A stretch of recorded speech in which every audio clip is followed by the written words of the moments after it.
Hi guys, good morning to all of you. I hope you all are good.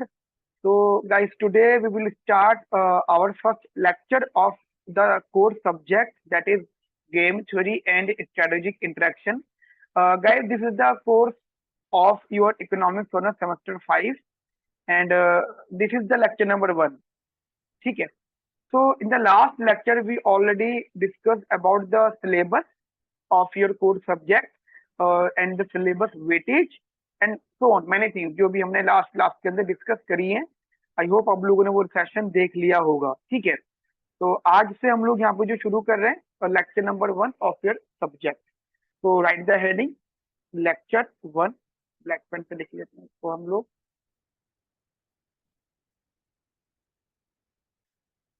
Lecture 1. So in this lecture 1, we will start from the unit number 1. हम लोग यहाँ से शुरू कर रहे हैं unit 1. और unit 1 is what? Complete information, simultaneous move game, dominance, Nash equilibrium, mixed strategy, Nash equilibrium. Exam में इसकी जो वेटेज है बेटा वो 18 मार्क्स की है. और ये जो यूनिट है इसके लिए आपको दो ऑथर्स को पढ़ना है. एक है ऑसबॉर्न, ठीक है, और एक है वॉटसन. तो अभी हम लोग यहाँ पे ऑसबॉर्न की बात कर रहे हैं. Will start from unit number 1. ठीक है. एंड उसमें हम लोग चैप्टर नंबर 2 स्टार्ट कर रहे हैं from the Osborne book. And the chapter name is Nash equilibrium, Nash equilibrium theory. तो गाइस एक अंडरस्टैंडिंग रखो इस टॉपिक के बारे में. नैश इक्विलिब्रियम थ्योरी ये आगे पढ़ेंगे हम लोग कि नैश इक्विलिब्रियम बेसिकली होता क्या है. But firstly we have to understand the our course name. Right, हमारा कोर्स का जो नाम है game theory and strategic interaction. हमें पहले इस नाम को समझना है कि ये नाम बेसिकली है क्या. देखो बहुत साल पहले की बात है, एक इकोनॉमिक्स थे जिनका नाम था डॉक्टर नैश. ठीक है. और उन्होंने डॉक्टर नैश ने एक मैट्रिक्स फॉर्म बनाया था. उन्होंने एक थ्योरी बनाई थी मैट्रिक्स फॉर्म में. उन्होंने ये बताया था कि जब मार्केट में फर्म्स होती हैं, मेनली ऑलिगोपोलिस्ट फर्म की बात कर रहे हैं हम लोग, जो मार्केट में फर्म्स होती हैं वो आपस में किस प्रकार फाइट करती हैं, क्योंकि सबसे ज्यादा जो फाइट होती है वो ऑलिगोपोली फर्म्स में होती है. जैसे हम डिओपोली की बात करते हैं, कॉर्नॉट की बात करते हैं, स्टेकलबर्ग की बात करते हैं या बर्ट्रैंड की बात करते हैं. हम इन सब मार्केट फॉर्मेशन की बात करते हैं. तो कैसे ये आपस में फाइट करती हैं, या फिर कोई एक फर्म कोई एक्शन लेती है. मान लीजिए किसी एक फर्म ने कोई एक्शन लिया तो अब उसका दूसरी फर्म किस प्रकार रिवर्ट करेगी, वो क्या रिएक्शन देगी. ठीक है. और अगर उसने कोई रिएक्शन दिया है तो फिर फर्म ए को क्या डिसीजन लेने चाहिए फर्म बी के रिएक्शन पर. तो ये उन्होंने एक मैट्रिक्स फॉर्म बना के बताई थी और काफी बड़ी थ्योरी है. इसी थ्योरी के लिए डॉक्टर नैश को नोबेल प्राइज भी मिला हुआ है. ठीक है. He is also the Nobel literate. Right. तो हमें वही सब बातें पढ़नी है. ठीक है. अब आपने ये समझ लिया कि हाँ गेम थ्योरी बेसिकली होता क्या है. ठीक है. और जो स्ट्रेटेजिक इंटरेक्शन होते हैं वो यही होते हैं कि एक फर्म की क्या स्ट्रेटेजी है और दूसरे फर्म की क्या स्ट्रेटेजी है और दोनों की स्ट्रेटेजी किस प्रकार आपस में इंटरेक्ट कर रही है. राइट. तो यही सब कुछ हमें यहाँ पे पढ़ना है. बट हमें सबको समझाने के लिए इन्होंने हमें 5 यूनिट दिए हैं, जिसमें आज हम लोग यूनिट 1 शुरू कर रहे हैं आपके साथ में. ठीक है. तो आपने हेडिंग लिख ली होगी नैश इक्विलिब्रियम थ्योरी और आपको आइडिया भी हो गया होगा. हमें कंप्लीटली बस यही स्टडी करना है, एक्शन का रिएक्शन. ठीक है. तो हम लोग ये पढ़ते हैं. अच्छा, नैश इक्विलिब्रियम क्या होता है इसके बारे में हम लोग अभी आगे चल के पढ़ेंगे. बट मैं आपको अभी एक छोटा सा एक वन लाइनर मीनिंग समझा देता हूँ. नैश इक्विलिब्रियम एक ऐसा इक्विलिब्रियम एलोकेशन होता है जहां से डेविएट करने पर या तो लोग नाराज होते हैं, मतलब वर्स ऑफ होते हैं, या फिर लोग बेटर ऑफ होते हैं. मान लो कोई बंडल है और मुझे कोई वो बंडल प्रोवाइड कर रहा है, तो अगर मुझे उससे अलग बंडल मिलता है तो या तो मैं और सामने वाला बंदा दोनों बेटर ऑफ होंगे या हम दोनों वर्स ऑफ होंगे. ठीक है. इसे हम कहते हैं नैश इक्विलिब्रियम. अभी इसके बारे में बहुत सारी डिटेल डिस्कशन करेंगे. तो वेट एंड वॉच. अभी बिल्कुल इनिशियल से शुरू करते हैं बेटा. ठीक है. तो सबसे पहले हम लोग एक डेफिनेशन से शुरू करते हैं बात को. What is the definition of the strategic games. ठीक है. तो स्ट्रेटेजिक गेम्स होता क्या है, देखो जब भी मैं गेम वर्ड यूज करूंगा, इसका मतलब यही है कि मैं दोनों फर्म्स के डिसीजंस की बात कर रहा हूँ। जब भी मैं वर्ड यूज करूंगा गेम, तो game means the decisions of the both firm. अब ये क्वेश्चन आ जाता है कि जो उनके डिसीजंस हैं, या फिर आप कह सकते हो स्ट्रेटेजिक गेम्स हैं, वो किस प्रकार के प्रेफरेंसेस पर बेस्ड हैं। तो ध्यान रखना, all the all the preferences are ordinal in this case, मतलब आप लिख लेना ऑर्डिनल प्रेफरेंसेस। अब कोई स्टूडेंट जरा ये मुझे बताएगा ऑर्डिनल प्रेफरेंसेस या ऑर्डिनल का मतलब क्या होता है। अगर आपने कभी ना कभी सुना है, तो बेटा हमारे पास में दो प्रकार के प्रेफरेंसेस हुआ करते हैं आज भी। एक होते हैं कार्डिनल और एक होते हैं ऑर्डिनल। ठीक है, तो ऑर्डिनल वो होता है जिसमें हम लोग रैंकिंग वगैरह कर सकते हैं। ठीक है, और कार्डिनल वो होता है, ठीक है, के अंदर हम लोग विदाउट इंडिफरेंस कर ड्रॉ करें, डिमांड कर को ड्रॉ कर सकते हैं। ऑर्डिनल के अंदर तो हम लोग आईसी अप्रोच यूज करते हैं, बट कार्डिनल के अंदर हम लोग विदाउट आईसी डिमांड कर को ड्रॉ कर देंगे। It's simply inverse relationship between price and quantity, right. तो जो हमारा यहाँ पे स्ट्रेटेजिक गेम है, दैट इज स्ट्रेटेजिक, आप बेटा लिखते भी रहना मेरे साथ में और समझते भी रहना। Strategic game with ordinal preference, with ordinal preference, ठीक है, विद ऑर्डिनल प्रेफरेंस, राइट। अब ये जो ऑर्डिनल प्रेफरेंस होता है हमारे पास में, इसमें क्या क्या चीजें कंसिस्ट करती हैं, ठीक है। देखो इसके अंदर सबसे मेन बात तो होती है कि इसमें सेट ऑफ प्लेयर्स होते हैं, सबसे इंपॉर्टेंट। ठीक है, सेट ऑफ प्लेयर्स, मान लो दो प्लेयर, मान लो आप player A and player B, तो यहाँ पे दो प्लेयर्स होते हैं। ये फर्म्स भी हो सकती हैं, ये पॉलिटिकल पार्टीज भी हो सकती हैं, ये आपकी कंज्यूमर थ्योरी भी हो सकती है, या आपकी मार्केट्स भी हो सकती है, कोई भी हो सकते हैं। ठीक है, दो प्लेयर्स होते हैं जो कि आपस में ये इंटरेक्ट करते हैं और आपस में एक दूसरे के एक्शंस को एनालाइज करते हैं। तो यहाँ पे एक प्रकार का सेट ऑफ एक्शंस भी होता है, this is also the set of action, जिसके हम लोग स्ट्रैटेजीज के नाम से डिनोट करते हैं। ऑब्वियस सी बात है, अगर हमें किसी भी मार्केट में एग्जिस्ट करना है, तो कोई भी फर्म के पास में क्या होगी बेटा, उन लोगों की उनके साथ में स्ट्रेटेजीज होंगी। क्या होंगी बच्चा? Strategies, right. And after that जो भी इनकी स्ट्रेटेजीज होंगी, वो सबकी सब स्ट्रेटेजीज किसी न किसी प्रेफरेंसेस पर बेस्ड होंगी। अब आप समझेंगे कि सर ये क्या मीनिंग हो जाता है, जैसे हमने बोला। अब आप एग्जाम्पल मान लो, लेट सपोज आप एक बेटा एग्जाम्पल मान लो, जैसे हमने बोला कोई भी मार्केट। अब एक मार्केट होती है, मार्केट के अंदर क्या है, क्या होती है मार्केट के अंदर? फर्म्स होती हैं। तो यहाँ पे प्लेयर्स बेसिकली क्या हो गए, अगर कोई पूछे मार्केट के प्लेयर कौन होगा, that is firm, firm A and firm B. And after that, उनके एक्शन क्या क्या होंगे, दैट इज हमने बोला सेट ऑफ एक्शन। तो what about the action, that is उनका जो प्राइसिंग सेट कर रहा है, दैट इज द एक्शन। मतलब कोका कोला ने अपने प्राइस कम किए तो पेप्सी भी अपने प्राइस कम कर देगी, राइट। कोका कोला ने अपने प्राइस बढ़ाए तो पेप्सी नहीं बढ़ाएगी। तो ये उनके प्राइस को लेके एक्शन है बेटा, ठीक है। And what about the preferences, उनका प्रेफरेंस क्या रहेगा बेटा? प्रेफरेंस उनका एक ही रहेगा, टू मैक्सिमाइज द प्रॉफिट, ठीक है। तो ये एक प्रकार के सिनेरियोज हैं, जैसे आपने बोला कंज्यूमर मार्केट, ऐसे ही आप एक एग्जांपल लेके चल सकते हो मेरे साथ में,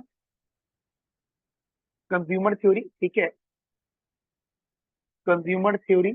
अब कंज्यूमर थ्योरी क्या हो जाती है यहाँ पे, अब यहाँ पे समझना, जो यहाँ पे प्लेयर्स हैं वो कंज्यूमर्स हैं। क्या है प्लेयर्स यहाँ पे? They are the consumer, right. And no doubt उनका एक्शन क्या है, उनका एक्शन है द प्राइजेस। प्राइजेस का मतलब हो गया कि मार्केट में प्राइजेस किस प्रकार चेंज होंगे, ठीक है। भाई क्या वो प्राइस प्राइस फेस कर रहे हैं, तो प्राइजेस उनके एक्शन है। अगर प्राइस ज्यादा होता तो वो क्या एक्शन लेंगे, प्राइस कम होता तो वो क्या एक्शन लेंगे। उसके बाद में उन लोगों का प्रेफरेंस क्या होना चाहिए बेटा? तो उनका जो प्रेफरेंस है that is what, to maximise the utility. समझ रहे हो मेरी बात? टू मैक्सिमाइज द यूटिलिटी, ये उनका बेटा बेसिकली प्रेफरेंस होना चाहिए। और हमारी जो रीडिंग है ऑलमोस्ट, उन्होंने यहाँ पे एक एग्जांपल और लिया है, दैट इज पॉलिटिकल ऑफिस। एक मान लो पॉलिटिकल ऑफिस है, ठीक है, मान लो एक हमारे सामने पॉलिटिकल ऑफिस। अब उस पॉलिटिकल ऑफिस में क्या प्लेयर्स होंगे? प्लेयर को हम क्या नाम देंगे? प्लेयर्स आर बेसिकली कैंडिडेट, जो भी कैंडिडेट्स हैं ऑफ द पॉलिटिकल गेम, ठीक है, जो भी पॉलिटिकल गेम चल रहा है उसके जो भी कैंडिडेट्स हैं, political game. and after that what is the action of the people, what is the action, so action is campaign expenditure, जो भी वो कैंपेन कर रहे हैं उसका एक्सपेंडिचर, कैंपेन एक्सपेंडिचर, ठीक है बेटा। And after that what are the preferences of the people, तो preferences are the winning probability, मतलब उनको अपनी विनिंग प्रोबेबिलिटी को मैक्सिमाइज करना है, राइट। जैसे प्रॉफिट मैक्सिमाइज होता है, जैसे यूटिलिटी मैक्सिमाइज होती है, उसी प्रकार बेटा उन्हें अपनी प्रोबेबिलिटी को, जो विनिंग प्रोबेबिलिटी है उसको बेसिकली बढ़ाना है, तो इंक्रीज करना है, मैक्सिमाइज करना। So this is the whole scenario of the game theory concept and strategic game with ordinal preferences. समझ में आई मेरी बात आपको? तो यहाँ जितने भी मैं प्रेफरेंसेस की बात करूंगा, जैसे चाहे वो प्रॉफिट क्यों ना हो, यूटिलिटी क्यों ना हो, या जनरली ये विनिंग प्रोबेबिलिटी क्यों ना हो, ये सबके सब ऑर्डिनल होते हैं, ठीक है, सबके सब ऑर्डिनल होते हैं, राइट। तो गेम थ्योरी में एक बहुत इंपॉर्टेंट ये बात है। अब एक बात बताओ, जनरली हम किसी भी गेम की बात करते हैं, बहुत सारे गेम होते हैं मार्केट के अंदर, जैसे जो जैसे पेप्सी और कोक ये आपस में डिसीजन ले रहा है। जैसे पेप्सी वाले ने क्या करा, ऐड करवाया किसी एक्टर से, तो कोक वाले ने भी ऐड करवा दिया। समझ में आ रही है? पेप्सी वाले ने आईपीएल में जो है प्रमोशन कर दिया, मार्केटिंग कर दी है, तो पेप्सी वाले ने भी आईपीएल में जो है मार्केटिंग कर दी। तो ये बेसिकली गेम्स चलते हैं, राइट। तो अब इन सारी मार्केट में, इन सारे गेम्स में कुछ ना कुछ तो कॉमन फीचर बेटा होते होंगे, ठीक है। अगर आप इसको एक्सप्लेन कर रहे हो तो डेफिनेट सी बात है, कुछ ना कुछ तो यहाँ पे कॉमन फीचर रहते होंगे। तो अगर मैं यहाँ पे आपसे कॉमन फीचर की बात करूं, what are the common feature, तो तीन प्रकार के हमारे पास यहाँ पे कॉमन फीचर्स हैं। कौन कौन से बेटा? Number one common feature is time will be absent, time will be absent from the model, model में से टाइम एब्सेंट रहेगा।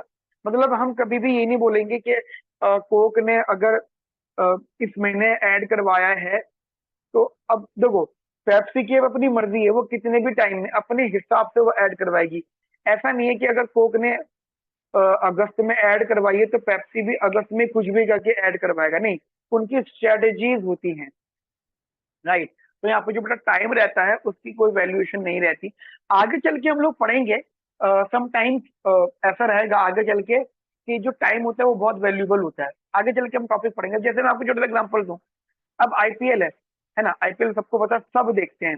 तो कोक ने आईपीएल के टाइमिंग में एड जो चलाया उसमें आईपीएल की बात भी कर दी, है ना, जैसे क्रिकेटर दिखा दिए, है ना, महेंद्र सिंह धोनी दिखा दिया, उसे विकेट कीपिंग करते हुए दिखा दिया, और जब से कोक पीता हुआ दिखा दिया। तो ये आईपीएल के टाइमिंग में एड का भी फेस ऐसा होता है। लेकिन अगर मान लीजिए पेप्सी ने देखा, तो क्या पेप्सी आईपीएल के टाइमिंग में कोई दूसरे नेचर का, दूसरे टेस्ट का ऐड कर सकती है? नहीं। वो पेप्सी वाला जो ऐड करेगा वो भी फिर ट्राई करेगा कि वो भी आईपीएल की तरह, है ना, उसी की तरह क्रिकेट मैच पे बेस्ड कोई ऐड करेगी। तो इन फ्यूचर जब हम लोग आगे चल के पढ़ेंगे वहां पे टाइम बहुत मैटर करेगा। But in this situation, in this initial level, we assume that, or the common feature, the time will be absent from the model. Clear? So this is my first feature. And otherwise, each player, each player chooses her action, chooses her action once and for all. ठीक है, मतलब कोई भी player है वो एक बार अपना action choose कर लेगा, फिर उसके बाद में जो उसने एक्शन चूज किया है, लेट सपोज अगर ये फॉलोअरशिप है, अगर ठीक है, सिक्वेंशियल गेम है। देखो तीन दो प्रकार के गेम हम यहाँ पे पढ़ेंगे, एक होगा साइमल्टेनियस गेम और एक होगा सिक्वेंशियल गेम, ठीक है। तो इसमें ये होगा कि जो लीडर फर्म है वो सबसे पहले अपना आउटकम चूज कर लेगी, अपने एक्शन चूज कर लेगी, उसके बाद दूसरी फर्म उनको फॉलो करेगी। तो इसमें ये भी चीज आप लोग थोड़ा सा ध्यान में रखिएगा। And after that the player, the player will choose their action, will choose their actions simultaneously, will choose their action simultaneously. ठीक है, so these are the three common features जो हम लोग यहाँ पे स्टडी कर रहे हैं। समझ में आ गई मेरी बात आपको? अब यहाँ से ना बेटा हम लोग कुछ एग्जांपल्स लेके चलेंगे, ठीक है। लेट्स सपोज एग्जांपल, ठीक है, जिसमें हमारा जो सबसे पहला एग्जांपल यहाँ पे रहेगा, जहाँ पे हम लोग मैट्रिक्स फ्रेम करेंगे, और ये 100% पेपर में आना है, दैट इज प्रिजनर्स डायलेमा। ये आप लोगों ने शायद कभी ना कभी सुना होगा, ठीक है, इन माइक्रो इकोनॉमिक्स कभी ना कभी पूछा गया होगा। जेएम थ्योरी में ये सबसे इंपॉर्टेंट टॉपिक होता है, प्रिजनर्स डायलेमा। तो आप हेडिंग लिख लीजिएगा मेरे साथ में बेटा, दैट इज प्रिजनर्स डायलेमा।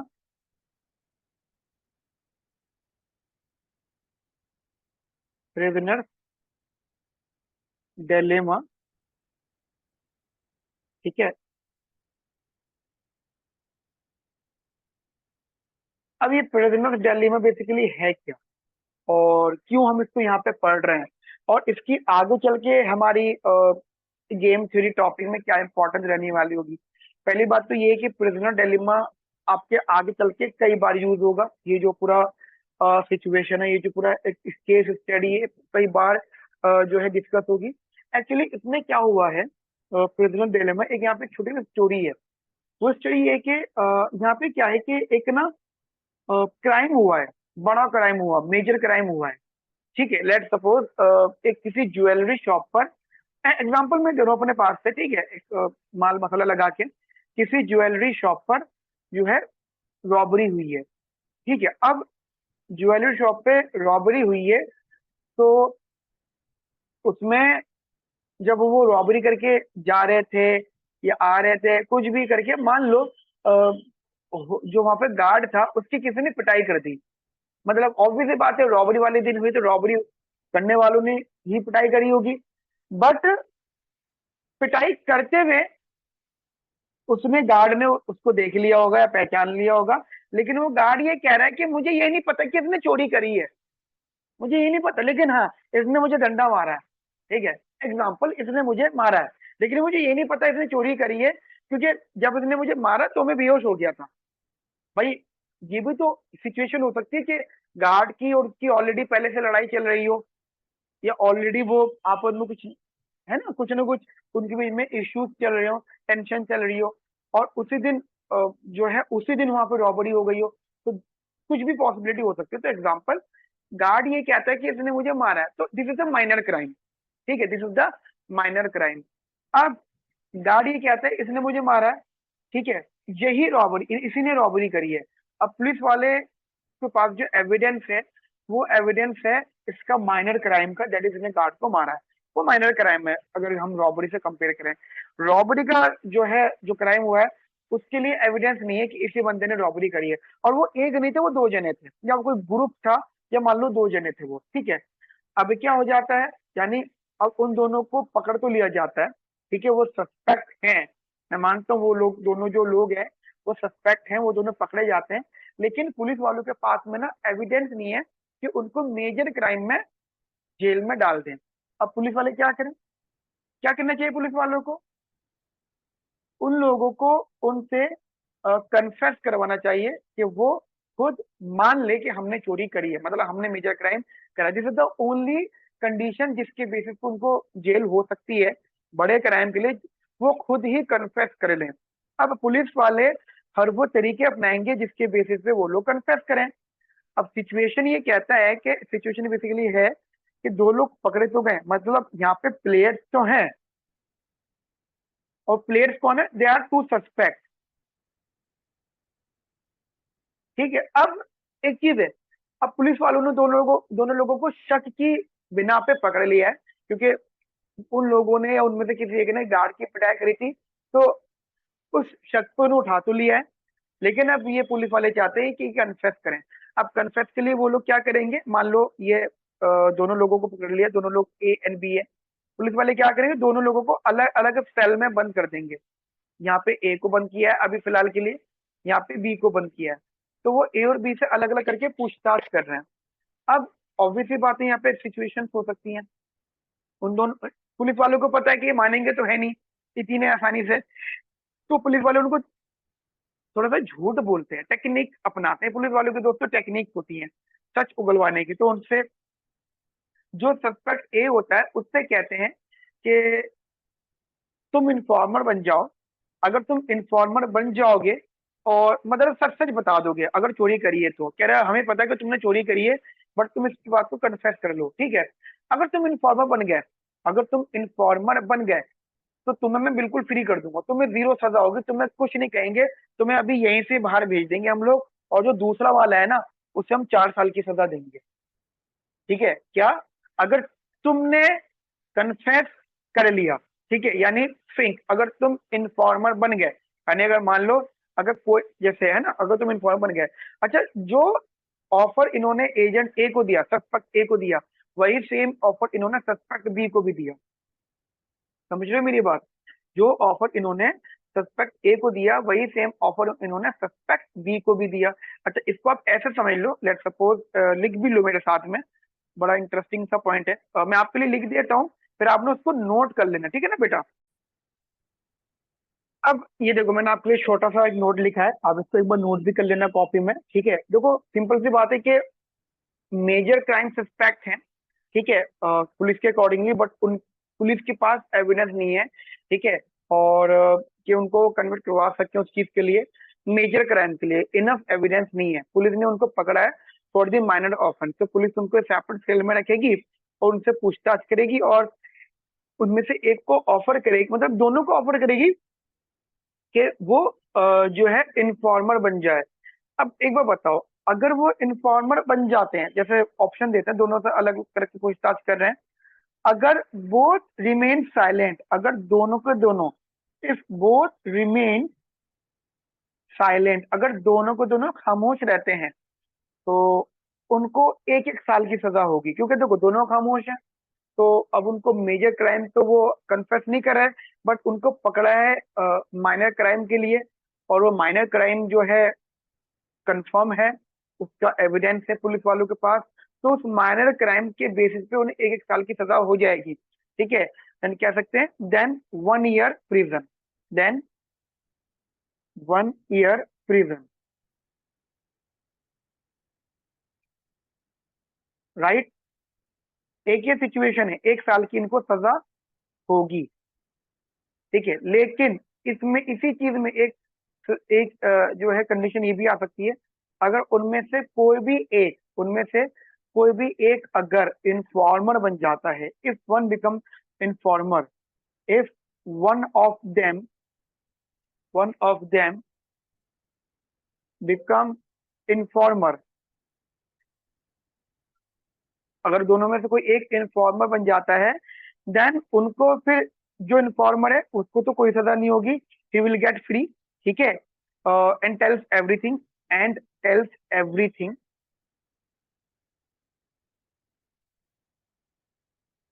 ठीक है, everything about the major crime, about the major crime, about the major crime, then he gets free, he gets free, ठीक है, he gets free, and other get 4 year prison, and other one get 4 year prison, 4 साल की इसको सजा हो जाएगी। दूसरी situation देखो, ये दूसरी हो गई। अब तीसरी सिचुएशन ये हो सकती है बेटा, कि अगर ये दोनों ही कन्फेस कर लें, ठीक है, क्योंकि देखो एजेंट ए सोच रहा है, सस्पेक्ट ए सोच रहा है कि मैं इन्फॉर्मर बन जाता हूँ और मैं फ्री हो जाऊंगा 0 ईयर, उसे 4 साल की सजा हो जाएगी। और जैसा एजेंट ए बोल रहा है, सस्पेक्ट ए सोच रहा है, वैसे ही सस्पेक्ट बी भी तो सोच सकता है। अगर वो भी यही सोच रहा है, देखो यही है गेम थ्री, कि जैसा ये सोच रहा है, अगर वो भी ऐसा सोचने लगा, अगर वो भी बेटा ऐसे सोचने लगा कि मैं भी मतलब मैं बता देता हूँ, मैं इन्फॉर्मर बन जाता हूँ, वो झूठ बोल रहा है, उसको सजा हो जाएगी 4 साल की, और मैं 0 ईयर यानी फ्री हो जाऊंगा। इस चक्कर में क्या होगा कि दोनों को दोनों लोग, ठीक है, दोनों को दोनों लोग कन्फेस कर लेंगे। If both of them confess, ठीक है, if both confess, both confess for the major crime, for the major crime, for the major crime, then both will get, then both will get 3 years of prison. तो अब ये ही है prisoners dilemma. ठीक है, यही है बेटा प्रिजनर डिलेमा। तो ये जो मैंने आपको कहानी बताई है, ये प्रिजनर डिलेमा हो गया। अब इसी चीज को हम लोग अगर उठा के थोड़ा सा अपने फॉर्मेट में, क्योंकि पेपर में थ्योरी नहीं लिखनी है, पेपर में आपको न्यूमेरिकल एक्सपेक्ट आना है, बट वो न्यूमेरिकल आगे चल के आएगा, अभी हम उसके बारे में स्टडी कर रहे हैं। ठीक है, अब मुझे एक बताओ, अब जैसे मैंने प्लेयर्स बोले थे तो मैं आगे, अब उनके एक्शंस क्या है। जैसे यहाँ पे 3 सिचुएशन थी, या तो दोनों खामोश रहेंगे, ठीक है, या फिर दोनों में से कोई एक इन्फॉर्मर बन जाएगा, या फिर दोनों कन्फेस कर लेंगे। तो 3 सिचुएशन हो सकती हैं। अब मैं आपको एक वर्ड का मीनिंग बता देता हूँ। अगर वो दोनों खामोश रहते हैं तो उस चीज को अपन लोग बोलेंगे क्वाइट। अगर वो दोनों खामोश रहते हैं तो उस चीज को अपन लोग बोलेंगे क्वाइट। और अगर उनमें से कोई एक भी इन्फॉर्मर बन जाता है तो उसे हम बोलेंगे Fink.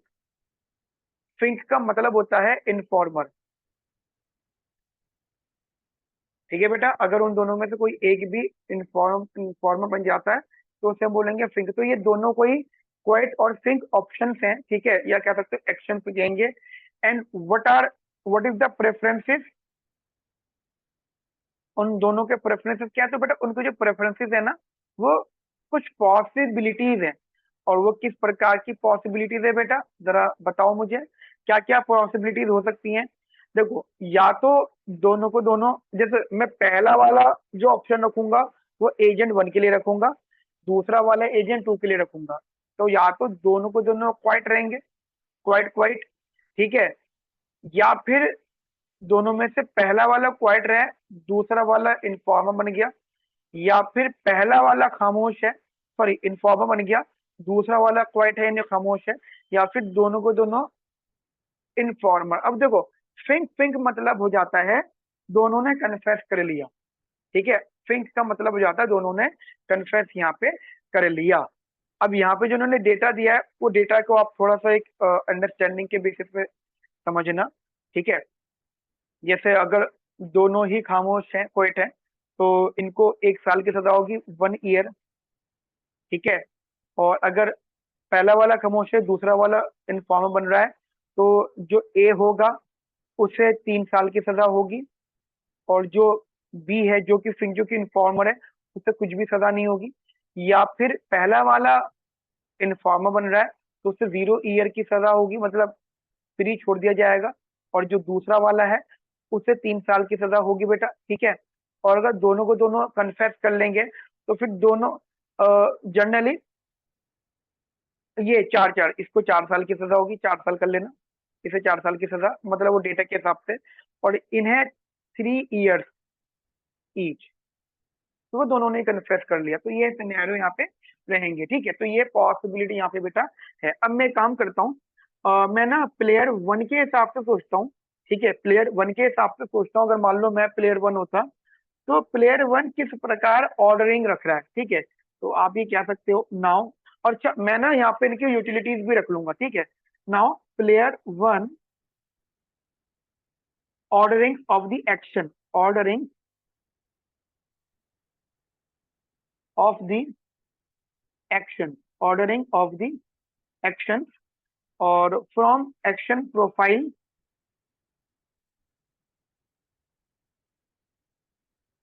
Profile from best to worst. अच्छा एक बार बताओ, प्लेयर 1 अगर अपने लिए बेस्ट टू वर्स्ट की तरफ जा रहा है तो ऑटोमेटिकली प्लेयर 2 क्या होगा, worst to best.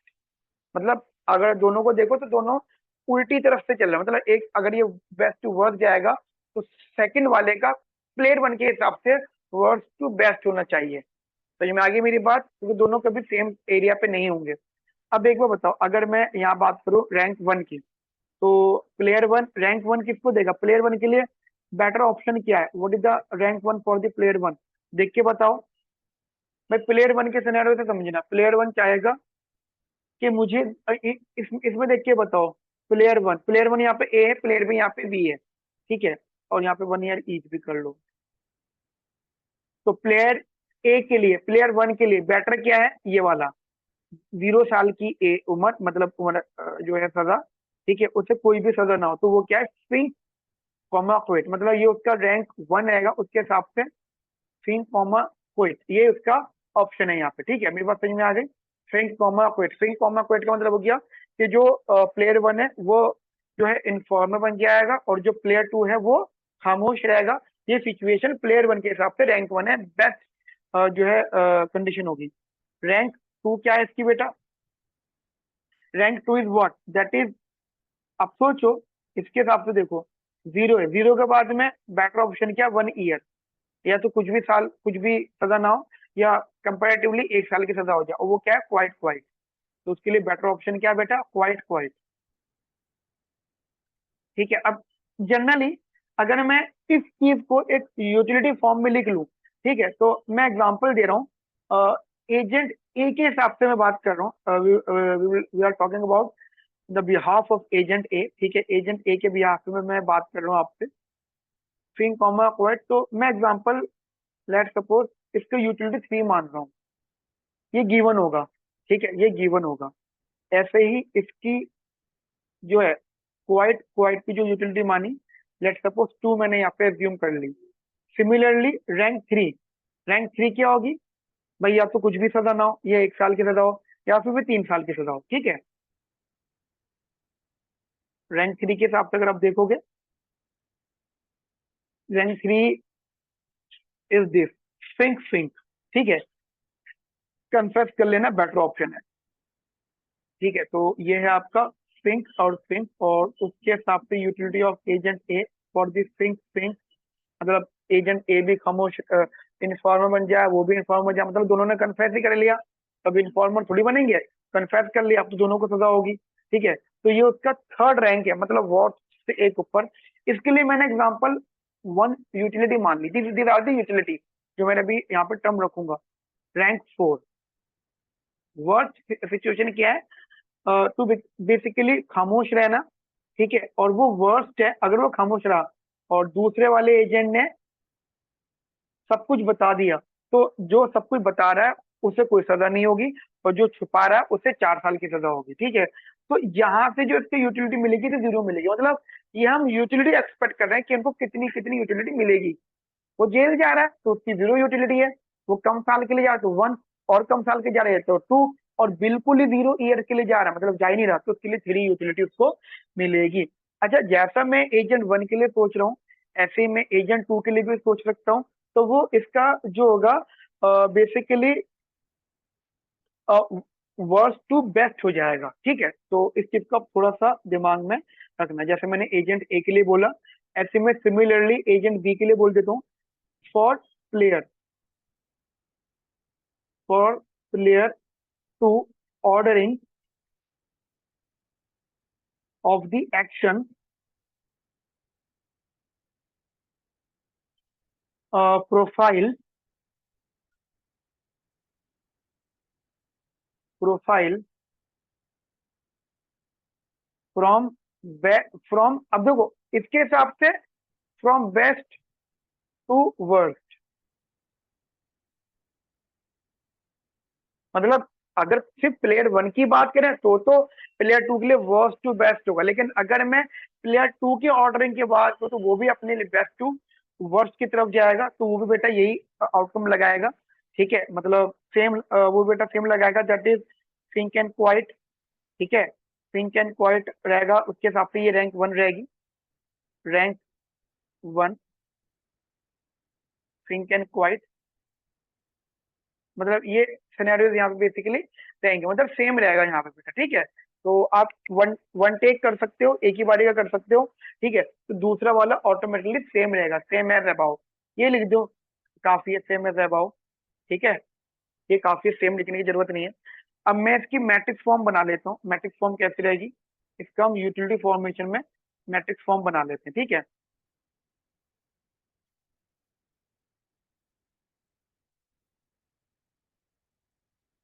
Matrix form में ये आया, ठीक है। तो यहाँ पे आ गया सस्पेक्ट 1,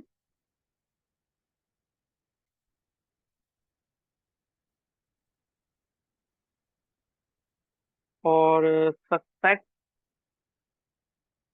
टू, ठीक है। ये इसका आउटकम है क्वाइट, एंड ये इसका आउटकम है क्वाइट, ये इसका आउटकम थिंक, और ये इसका आउटकम थिंक।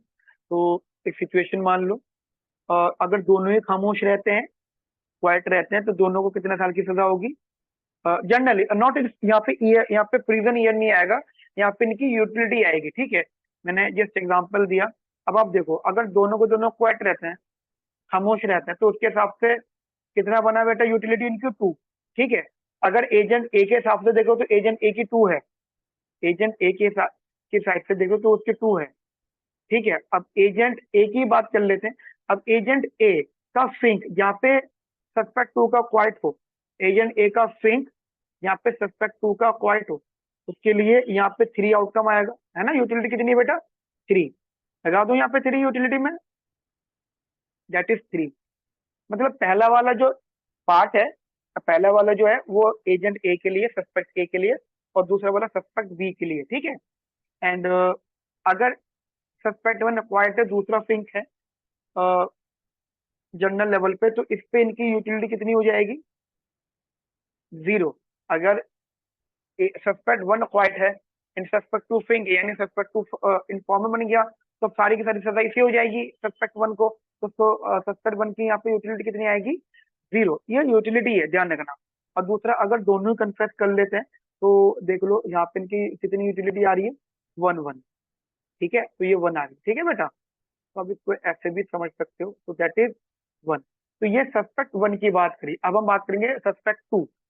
सस्पेक्ट टू, अब सस्पेक्ट टू, अच्छा एक काम करते हैं आसान करने के लिए, सस्पेक्ट टू, ठीक है।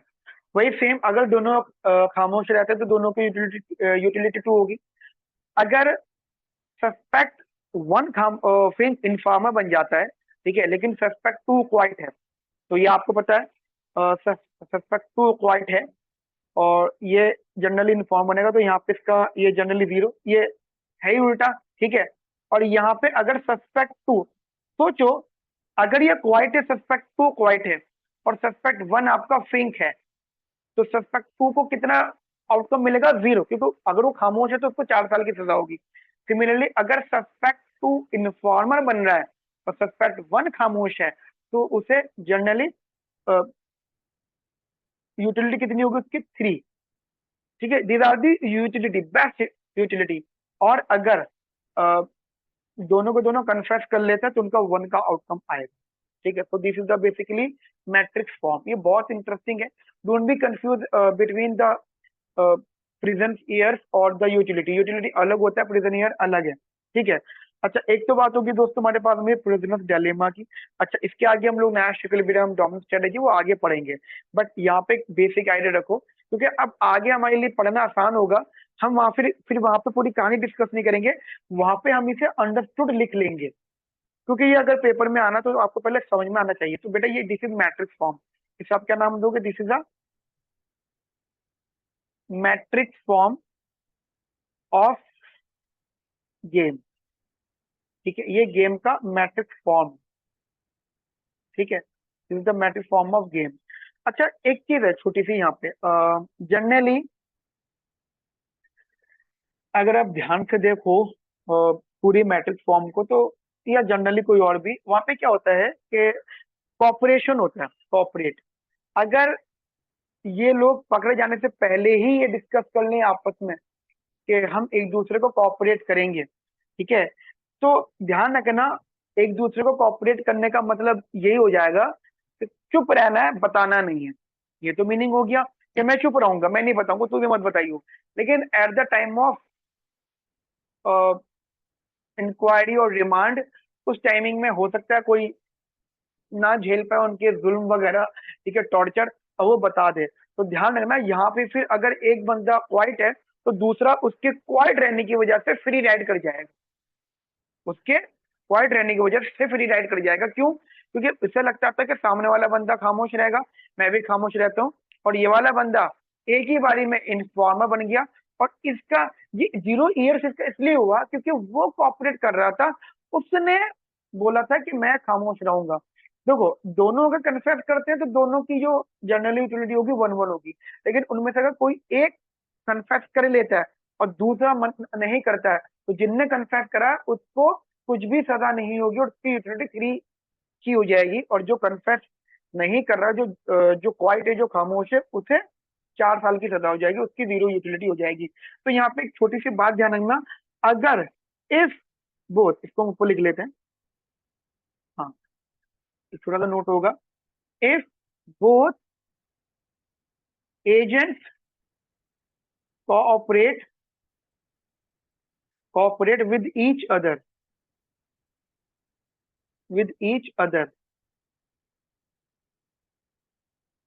then both gains।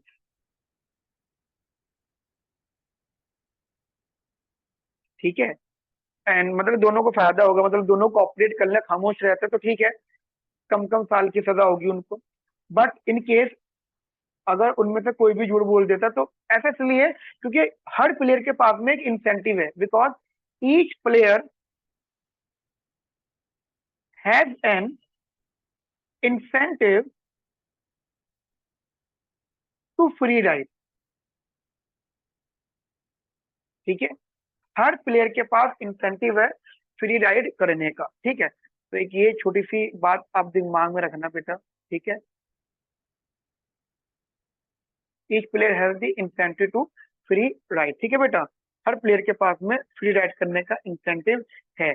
अब यहाँ पे तो देखो, हमने प्रिजनर डिलेमा को बहुत डिटेल में यहाँ पे स्टडी करा, बहुत ज्यादा डिटेल में हमने इसको स्टडी यहाँ पे किया है। ठीक है, जैसे मैंने यहाँ पे प्रिजनर डिलेमा का एग्जांपल लिया है, ऐसे बेटा और भी एग्जांपल हमारे पास में आ सकते हैं।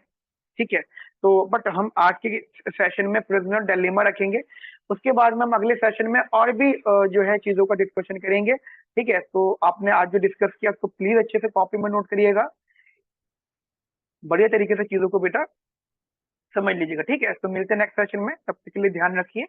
Have a nice day, thank you, bye bye, take